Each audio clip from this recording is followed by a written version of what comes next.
بسم اللہ الرحمن الرحیم۔ ویڈیو شروع کرنے سے پہلے میرے چینل کر دیں سبسکرائب، بیل آئیکن کو دبائیں، آل پر کلک کریں تاکہ ہر نئی آنے والی ویڈیو آپ تک آسانی سے پہنچ سکے۔ شہادت امام حسین علیہ السلام۔ 10 محرم الحرام کو صبح فجر کی نماز کے بعد ابن سعد اپنی فوج کو لے کر نکلا۔ حضرت سیدنا امام حسین نے بھی صفیں درست کی۔ آپ کے ساتھ صرف 32 سوار اور 40 پیادے تھے۔ جب دونوں لشکر آمنے سامنے کھڑے ہو گئے اس وقت آپ نے ذیل کی تقریر کی، لوگوں جلدی نہ کرو، پہلے میری بات سن لو، مجھ پر تمہیں سمجھانے کا جو حق ہے وہ ادا کر لینے دو، اور میرے یہاں آنے کی وجہ بھی سن لو۔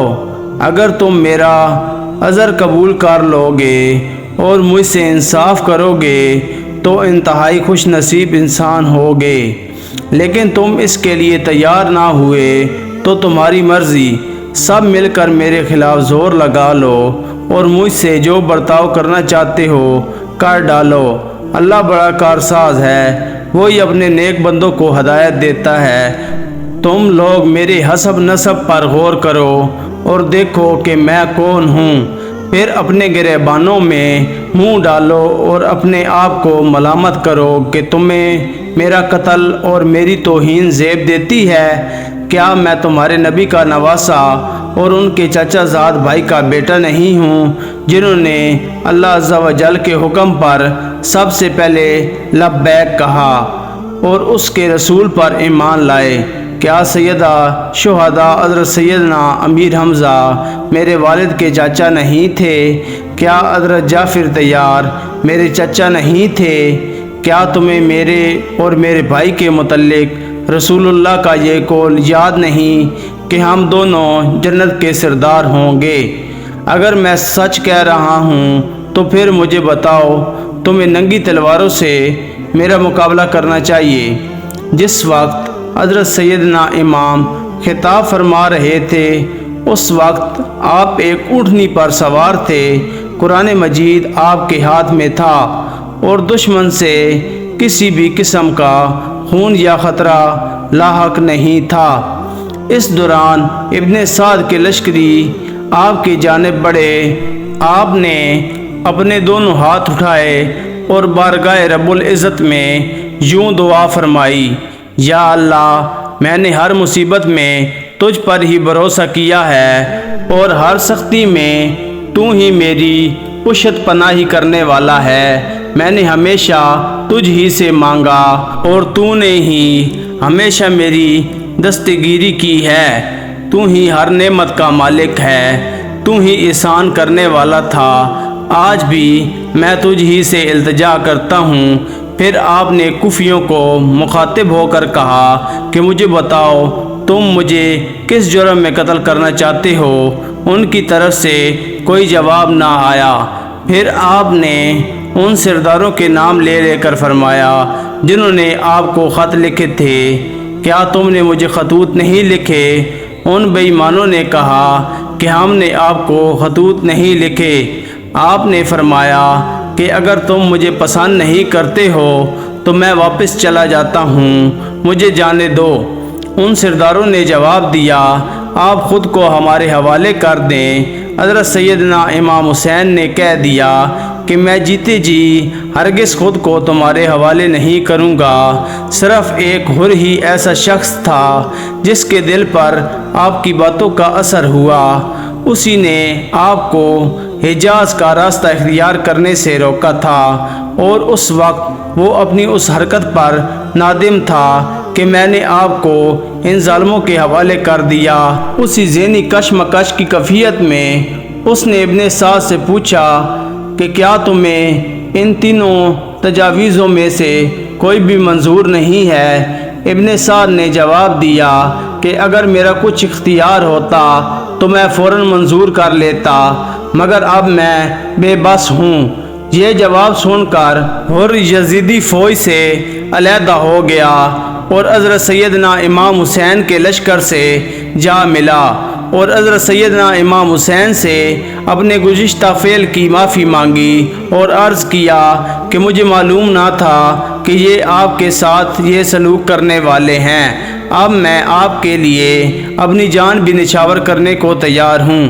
اس زمانے میں جنگ کے قواعد و ضوابط کے مطابق ابتدا میں ایک ایک اور پھر دو دو کر کے جنگجو میدان میں اترتے رہے۔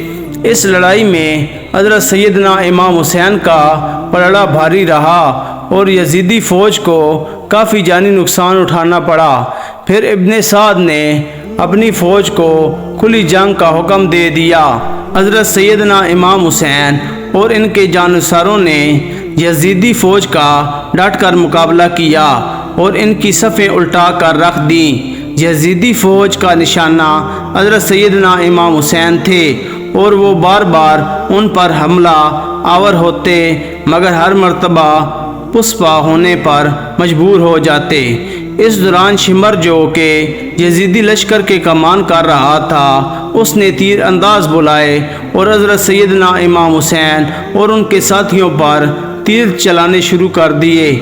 آپ کے جانصاروں کے گھوڑے شدید زخمی ہو گئے۔ اور کا گھوڑا بھی زخمی ہوا مگر اس نے پیدل لڑنا شروع کر دیا اور بالآخر جام شہادت نوش فرمایا۔ دوپہر تک گھمسان کی لڑائی ہوتی رہی مگر یزیدی فوج کامیابی حاصل نہ کر سکی، کیونکہ سیدنا امام حسین نے اپنے خیمے بھی اس طرح لگوائے تھے کہ دشمن صرف ایک رخ سے ہی حملہ کر سکتا تھا۔ یہ دیکھ کر ابن سعد نے حکم دیا کہ ان کے خیموں کو آگ لگا دی جائے۔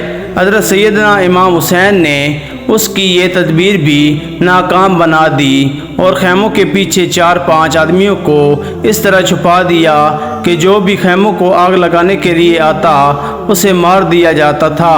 حضرت سیدنا امام حسین کے جانصار مسلسل لڑائی کی وجہ سے تھک رہے تھے اور کئی جانصار اس لڑائی میں شہید ہو چکے تھے۔ ظہر کی نماز کا وقت ہوا تو آپ نے ظہر کی نماز کے وقت جنگ بندی کی درخواست کی مگر یزیدی لشکر نے آپ کی بات کو ماننے سے انکار کر دیا۔ آپ کے جانصاروں نے تلواروں کی زد میں نماز ظہر ادا کی۔ نماز ظہر کے بعد آپ اپنے بچے علی اصغر کو لے کر خیمے سے باہر آئے، جس کی زبان پانی نہ ملنے کی وجہ سے خشک ہو رہی تھی۔ اسی دوران ایک تیر آیا اور اس معصوم بچے کے حلق میں اتر گیا اور یوں علی اصغر نے جام شہادت نوش فرمایا۔ حضرت سیدنا امام حسین دنیا کے تمام جانصار ایک ایک کر کے جام شہادت نوش فرماتے چلے گئے مگر آپ نے پھر بھی اپنی ہمت کو یکجا رکھا اور ایک بار پھر میدان جنگ میں یزیدوں کو جہنم واصل کرنے لگے۔ اس دوران شمر نے اپنے سپاہیوں کو حکم دیا اور آپ پر تیروں کی برسات شروع ہو گئی۔ آپ کا گھوڑا زخمی ہو کر گر گیا۔ آپ نے تلوار سنبھالی اور اکیلے ہی ان کا مقابلہ کرنے لگے۔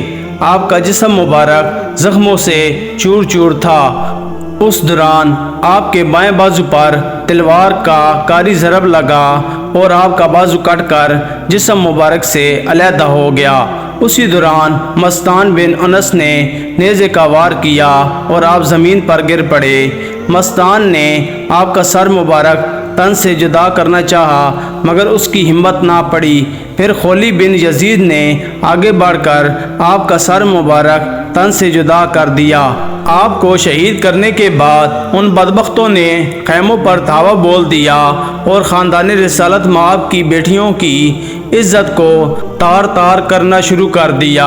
ان کی چادریں اتار لی گئیں اور جگر گوش رسول حضرت سیدنا امام حسین کے جسم مبارک کو پامال کرنا شروع کر دیا۔ حضرت سیدنا امام حسین کے سر مبارک کو اتارنے کے لیے دیگر کئی شہداء کے بھی سر کاٹ دیے گئے اور ان کے جسم مبارک کو بے گور و کفن چھوڑ دیا گیا۔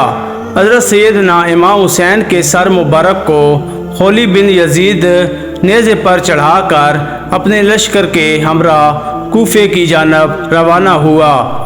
حضور نبی کریم صلی اللہ علیہ وسلم کی با کردار بیٹیوں کو جنگی قیدی بنا لیا گیا۔ حضرت سیدنا امام زین العابدین جو کہ بیمار تھے مردوں میں زندہ بچے۔ حضرت سیدنا امام حسین اور ان کے ساتھیوں کو یزیدی فوج کے جانے کے بعد قبیلہ بنو اسد کے کچھ لوگوں نے جو نزدیک ہی آباد تھے آ کر دفنایا اور ان کی نماز جنازہ ادا کی۔